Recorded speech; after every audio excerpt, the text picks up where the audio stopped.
De machine staan stil op het plaats van dit leembedrijf. Een beetje frost is geen probleem, maar dit is een oorverhaal.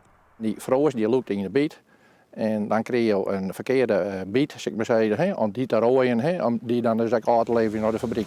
Het probleem zit hem met name in de suikerkristal die in de biet zitten. En die zetten dan uit. En als die dan zo naar de fabriek gaan, dan wordt dat slim. En dan had de fabriek daar problemen mee, met het verwerken tot suiker. Maar, even verderop, Maar nou dacht ik dat de bieten de groen net uit mochten met deze frost. Hoe zit dat correct? Dit zijn voerbieten. Deze die gaan puur die gaan voor de melkij.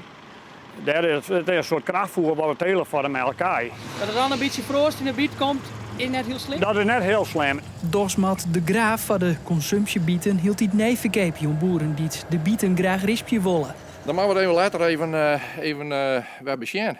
En hoe problematisch is dat? Nou, de tijdsdruk begint een beetje te krimpen, zeg maar. Het gaat maar trouw en we zijn al niet achter in verband met het weer te waar. Van al rond de maanden al.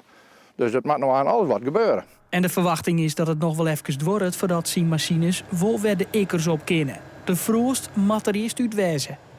Dus dan maar weer wat taai waar gaan.